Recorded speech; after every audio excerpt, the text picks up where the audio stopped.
Hey everyone, it's Adrian from Peng Pirates TCG, and today we are back with another Beat the Meta video. This time we're going to be going over Doflamingo, which I'm really excited for. It's personally my favorite deck, the one that I find the most fun to play, to be honest. But unfortunately today we're going to be looking at its strengths and weaknesses and what to do to play against it and, swing the game in your favor against this deck. This deck actually got like some pretty good representation at Long Beach's Treasure Cup. So this time we actually have winning deck lists that we're going to be looking at instead of just like what I think is going to be the standard, so that we could really get into like what these high-end competitive decks are running. So with that being said, let's get right into the video, starting off with what Doflamingo even does. Dofi's leader skill is honestly one of the most fun in the game right now. When he has 2 Dawn under him, he activates his effect when attacking. You could rest 1 Dawn, then reveal the top card of your deck. And if that card is a 7 Warlords of the Sea card, you could play it rested, and if it isn't, you return it to the top of your deck. When you combo this leader skill with cards like Perona and 3-cost Dofi that reorder the top 5 cards of your deck in any way you want, this lets the deck be just insanely strong, since you're getting so much value cheating out these 4-cost Warlords while also being aggressive with your swings at that magic 7k. On top of this, Warlord cards that have on-play abilities still get their on-play effects, which makes cards like Structure Deck Moria and Teach great choices, since you get that extra value on top of just summoning it. This leader skill is just great at like creating that early game pressure on your opponent and swarming the board to take that board control away from your opponent. The name of the game for most decks is to try and take that board control back by swinging into those rested characters or using your removal cards.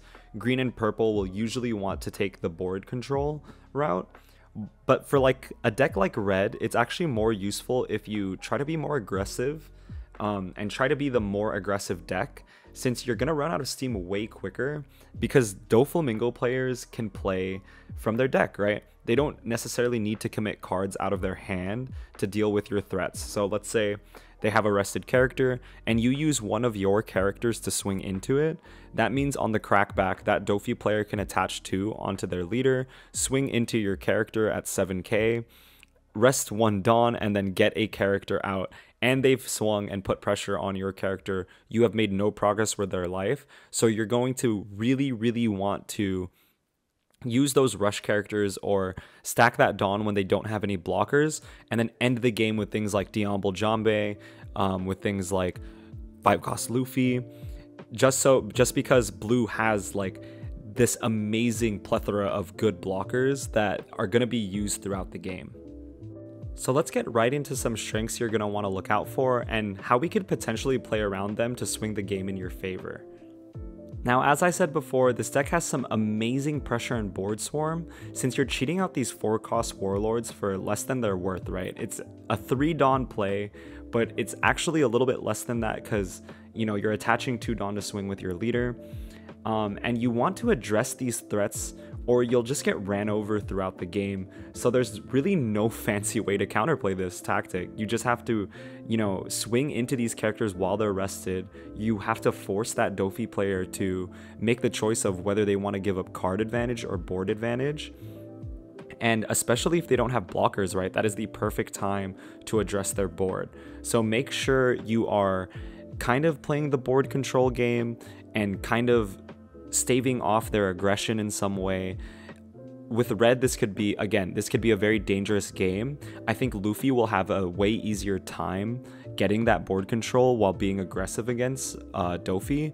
Zoro might have a little bit of a harder time building that board while trying to address the Dofi's board. But for the most part, I would say just swing with your leader, play the cards that you can, and try to fight that board presence that Dofi creates. The next thing I wanted to talk about is this deck's ability to just play the aggressive and the defensive game. The deck is able to have like this sword and shield style of play where you're swinging for that awesome 7k with your leader while also having the ability to play amazing blockers like 4-cost Kuma gets you another 4-cost 6k when you swing into it, or even another 4-cost 5k blocker. 4-cost Boa can net you card after card while attacking or blocking. And even 3-cost Dofi can be cheated out to rearrange the top 5 cards of your deck. This lets the deck protect their life or their board while still putting like a lot of pressure on their opponent. And the main counterplay that I want you guys to do is just, we're going to be going over Blue's threats later on in the deck profile, and just know and understand how to interact with these threats. Because, for example, I see a lot of red players making the mistake of jet pistoling my 4-cost Kuma, and this is really bad because you're basically spending 4 Dawn to remove something that's going to recur itself, right? Because 4-cost Kuma's effect is on KO, you get to summon a Pacifista from your hand. So whether that's blocker Pacifista or 6k vanilla Pacifista, you have essentially you've essentially rested 4 Dawn to do absolutely nothing. Where if you just saved that for maybe after I've blocked with 4-cost Kuma and sent out the Pacifista, that's a better jet pistol target. Or even better, Boa Hancock with like a Dawn under it. That is one of the best jet pistol targets that you can even ask for in the deck, right? So it's all about just using those KO effects very efficiently and very swiftly to deal with the board, so that you could just kind of like mitigate the pressure that Blue's putting out. The next thing I wanted to talk about was Blue has some great removals. We have some on-spot removal that can get rid of cards off the board, unlike Green that has to like, you know, rest them or they have to be rested to KO. Blue has that removal in the form of bouncing and spinning to the bottom of the deck. So basically, cards like Teach will send a 3-cost or lower back to your opponent's hand. And this is going to be great against cards like Okiku and Nico Robin. And then, of course, their high-end threats like Doflamingo and Mihawk. Doflamingo is going to send a 7-cost or lower back to the opponent's hand. And Mihawk's going to send that same 7-cost character, but instead send it to the bottom of the deck, which is basically KOing it, right? So you're going to want to be very careful with the cards you play and be very mindful of the Blues' Dawn management. So if, you know, I'm playing Green, right, and I have a 7-drop Kid play, maybe I don't play the 7-drop Kid unless I've seen that they maybe don't have the Doflamingo in hand or the Mihawk, or until after they've played like 1 or 2, so that it's more likely to stick on board. I've seen so many Green players like lose a ton of tempo to me when they really shouldn't, because they play that 7-drop Kid, and then on the crackback I play Doflamingo, negate their entire turn, and then that kind of tilts them, I guess, and they don't assess that they probably shouldn't play that 7-drop Kid, right? So they play it again, it gets Mihawked the next turn, and you've essentially lost 2 turns, and I have a 7-cost, or I have a 7-drop, and a 9-drop with 7k and 9k attack on the board, and you've wasted 2 turns. So that's basically going to lose you the game in most scenarios, and situations like that are often happen. Like, these blue lists are starting to run like 4 Mihawk, so you have to be super careful with the cards you play, and whether you even want to waste a turn on playing like a high-end card if you know it might get removed.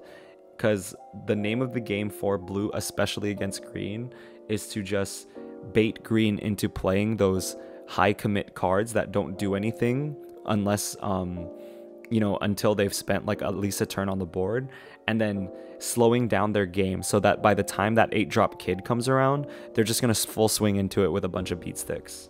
So just keep that in mind for when you're playing. There are a ton of situations where I'm playing as the Dofi player where I will, you know, overextend with like a suboptimal Mihawk and then get immediately punished for it with like a 7-drop Kid that they've been having in their hand for like the whole game, where if, you know, they overextended by playing that, they would have immediately lost the game because of the tempo swing. So just be super mindful, don't get into that tilt mode. Maybe, you know, instead of playing the 7-drop Kid, maybe in some cases it's better to double swing and stuff like that. So just make sure you're being very mindful. I'm not going to talk too much about how good the matchup spread is for Dofi, because it's not too relevant, but that is a great strength about the deck. I think it has a pretty fair chance against every deck except for maybe Green and Purple, but no game is unwinnable, and it's really skill expressive, so it's all up to the Dofi player, honestly.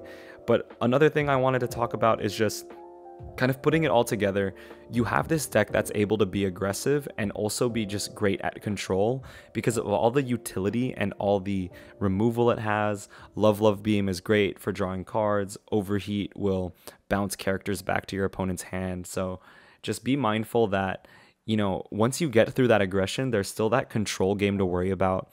So you really want to be mindful of how you're swinging into leader, how you're swinging into the board. It's just a lot of decision making on your part playing against this deck as to like how you want to play the game and how your deck can potentially maybe out aggress it or outboard control it. It's all up to you, and that's going to be a lot of the skill expression in this matchup.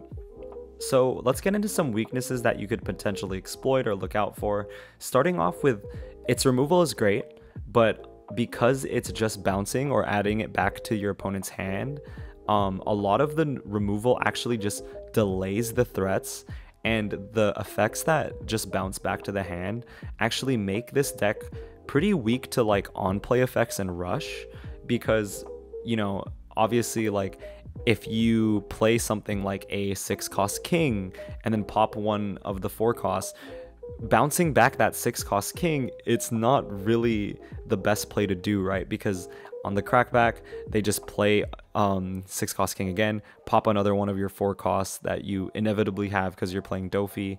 And then this also goes the same for like rush cards. Like, yes, if you bounce like a rush card back to their opponent's hand, that's technically dealing with it, but is it really when on the next turn they could just swing with it again because it has rush, it could attack immediately? You haven't really dealt with that threat in the same way that like you know, purple can just KO things and green could KO things rested. Another weakness that I think this deck really has is, especially around, you know, before the late game, so the early to mid game, the cards that they have are actually pretty easy to remove. There's a lot of cards in the game that deal with them since they're all 4 cost and less. You know, half of the deck, or even more than half of the deck, since a majority of it is going to be those 4 costs, are going to be able to get jet pistoled. They could even get like Otama Nico Robined if, you know, the red player decides to do that, and that's a huge tempo swing in their favor. They can get knocked out by X-Drake in green, which feels really, really bad. They could get rested by Okiku, and of course purple can just straight up KO it no matter if it's rested or unrested with 6-cost king. There's just a lot of different ways that they can potentially get dealt with without actually swinging into them, because they're kind of on the lower end of cost. So that's going to make it a little bit weak to keep that board control state. And that's why I keep expressing, please address the board, because it is one of the easiest boards to kind of address if you know how to play your cards right. So the next thing I'm going to talk about is very matchup specific depending on what deck you're playing. This deck struggles really, really hard into certain cards, one of them being 8-cost Kid. Because you can't like readily remove 8-cost Kid without swinging into it. You know, Kaido has a way to deal with it in 10-cost Kaido, and just the fact that it has these huge beat sticks that can just swing over it. And then also like red has Otama Pistol, of course, that could potentially deal with it, or like just Otamaing and swinging into it.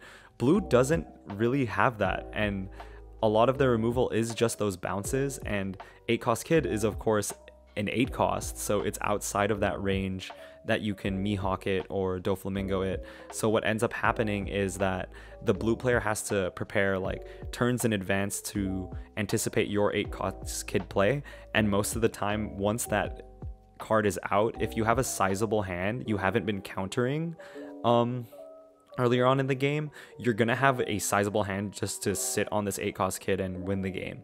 So that's another thing that I kind of want to talk about. If you are playing green specifically, I would not use a lot of counters against this blue deck, because the more cards that you have in your hand, the better, because you could just sit on 8-cost Kid for the entire game on 0 life. I have done it, and just get value off from your Raizos, your Bonnies, your Momonosuke's. I've sat with 0 life with like a 15 card hand against blue players before, and this is against blue players with a sizable board. Like, I've gotten out of situations where they have like 2 Mihawk, like a Virgo, a Dofi. They're not, they're not chumpy cards that to scoff at, right? But green just has so much defensive value in that 8 cost kid. Blue doesn't have a way to really address or deal with it, so you are going to want to kind of race to that card and get as many cards as you can in your hand before you play it. Another card that this deck really struggles against is that 9 cost Kaido. 10 cost Kaido is actually not that hard to deal with because blue is so good, or Dofi is so good at rebuilding the board that you can make, because he has that leader effect. You have cheap blockers that you play to mitigate the swings, and you could still stay aggressive since you're cheating out these cards with your attack. So 10 cost Kaido is actually pretty easy to recover from in some situations, but 9 cost Kaido really hurts, because 9 cost Kaido will immediately KO something on your board. They have this 10k beat stick that I never want to swing into, right? And it also has rush, so they could potentially deal with a big threat on your board like Doflamingo or Mihawk, or just swing into your face, pressuring your life. And this is very hard, and I want to see like the win rate for this, but I'm pretty sure it's really low. When 9 cost Kaido kind of comes out against me, the deck heavily swings in their favor, so just make sure you're playing the cards like that, like 9 cost Kaido. If it's safe to play in purple, it will really help you throughout your game, because it's so difficult. Again, it's a high cost card that blue can't really deal with, and because 9 cost Kaido is at that 10k, it's really hard to deal with, even if we have like something like a Mihawk or a Dofi, right? Because the blue cards are typically lower attack than the rest of the high cost threats of other decks. So the last thing I wanted to talk about is this deck can be a little bit reliant on getting those rearranging effects off Perona or 3 cost Dofi, even Desert Spada. So what you want to do in those situations where they're in top deck mode and they're trying to get, and they're committing that 3 Dawn for a play that might not even work, right? Since if you're not rearranging your deck and you don't know what's at the top of your deck, you're just basing your plays off of luck. At those points, I think is the best time to kind of build a board to deal with the blue matchup, because I think this deck really struggles when the other person can get a swarm and put that board pressure on them instead. Because if you're just swinging, and I've seen players do this a lot against me, they'll like put one character out at a time and swing with them, once they're ready. And that's really easy for me to deal with, and I don't feel bad about it, because on the crackback, I could just swing into that character, potentially deal with it, and then maybe even get a 7 Warlord card out. So it might be better for you to just, spend a turn or even 2 turns building like a full swarmed board, so that like when they start hitting those Warlords and playing them, you have this massive board to deal with those threats, and they can't readily come back from that, because they're always going to be playing catch up with your board as you're replacing it. So that might be the better play to do, instead of just going full on aggressive. Just take that board control and sit with it. So let's put it all together by looking at a deck list, some potential threats you might see in the deck. This is actually Matthew Okamoto's top 4 Treasure Cup list. So I just thought that instead of coming up with some standard deck list, it might be a little bit better, since we do have some Treasure Cups to look at the winning lists, and they're running all the usual suspects, right? We see 4 of Perona, 4 of Doflamingo for that extra consistency. We have cards like Teach, where on play, Teach is going to bounce something that costs 3 or less. That could be your own Perona or your own Dofi to get another stack effect. That can also be potentially like cheap blockers or things like Nico Robin and Okiku, right? And the cool thing about Teach is that on-play effect, and any on-play effect that happens through Dofi's effect actually comes before the blocker phase. So if you need to swing at something with Dofi leader, like life, you can actually play Teach from the top. Teach will bounce that blocker before they even get the chance to declare they want to block, which is super cool. They're running 4 of Bartholomew Kuma. That is just an amazing card. It is a 4-cost 5k blocker with the effect on KO. Summon a Pacifista for your hand, and of course they're running 4 Pacifista. I personally run 3 in my deck, but I could see why running 4 is really good.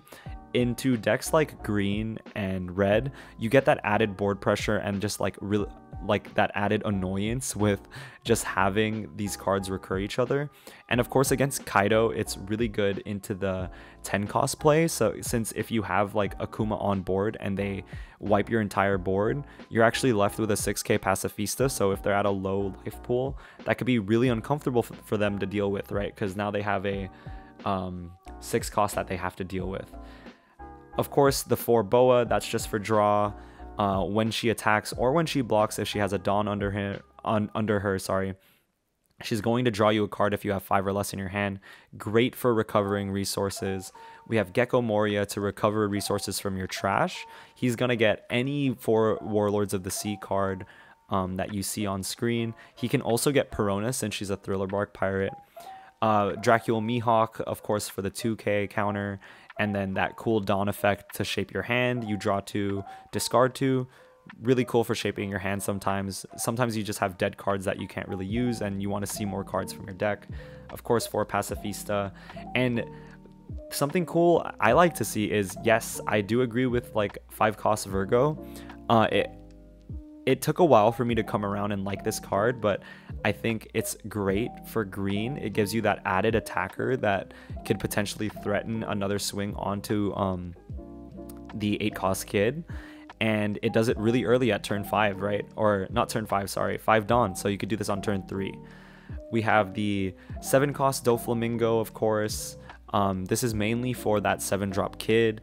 Cards like Basil Hawkins too. It's just really good against that. And then of course 9 costs Mihawk being at 4. He runs that high 4 ratio count because, you know, in the late game you just want to be getting rid of their bigger threats. And then he only runs 2 Desert Spada, no Love Beam, no 7 cost Crocodile. These are also cards that you could potentially see. So Love Beam is a 2 cost counter event. It gives them plus 4,000 and it draws them a card. If they have 3 or less cards in their hand, you need to really be careful about that because they can chain Love Beams, can potentially chain things into a 2k, so just be super mindful of it. And then of course, I think the runner-up or the lower Dofi player runs actually 7 cost Croc, and 7 cost Croc is really cool because he has that 7k stat line that we all know and love, and he has Banish, so if he actually lands a hit on your opponent, instead of getting that trigger and adding that card to their hand, it's going to immediately go into the trash instead, which is awesome. And it even has that added effect that if it has a Dawn under it, it actually discounts your blue events by 1 cost. So you could potentially play Desert Spada for free. Overheat and Love Beam turn into 1 cost counter events for 4k, which is amazing because, you know, it's not like something like Purple where it's a 1 cost event with a downside. It's actually a 1 cost event with a huge upside, you know. So these are just things that you want to be mindful of, right?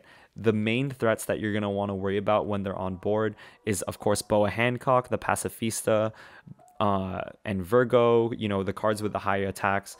But don't be wasting your removal on cards like Kuma or Moria unless you know for a fact that they are not going to play like threats like Boa Hancock, right? So with that being said, just be very mindful of these threats and these cards and you'll be fine. Honestly, the blue game is very linear. There's not a lot of trickiness to it. Just address that board when you can and make sure that you are constantly like putting pressure on the blue player. Never let that pressure up because the game will just swing hugely into your favor. Be careful with playing those high cost cards that don't have any like on play effects, of course, because of cards like Doflamingo and Mihawk. Always assume like they have it, especially if they haven't played one. You can make those riskier plays after like a couple of those cards come out. So that's going to be the end of this video today, guys. I hope I can help you kind of demystify the blue matchup coming from a blue player myself. And as always, thank you guys so much for watching and leaving your, you know, motivational comments in our comment section. We actually reached 400 subs this week, which is super important to us because we didn't really imagine. I mean, it doesn't sound like a big number, but to us it's really big because we didn't imagine getting this kind of support or this kind of audience. You know, it seems small, like 1K here and there for each video, but it's super cool that you know, you guys found value in this educational content that we're creating. And if you want to see more, definitely like, comment, and subscribe. The next Beat the Meta video is going to be Red Green Law. And then I'm also uploading a sim gameplay video, which is something we haven't uploaded to the channel. For those of you that, you know, really like this channel for the gameplay videos, I know we haven't uploaded a gameplay video in a while. They're coming, I promise. I just wanted to make this series and kind of help out the people that are working through the meta right now and, you know, getting ready for things like Treasure Cup and online regionals that are coming up. So as always, guys, I'll see you on the next one. Have a great week. Have a great day. Good luck on your exams, tests, work, and I will see you on the next one. Thanks, guys.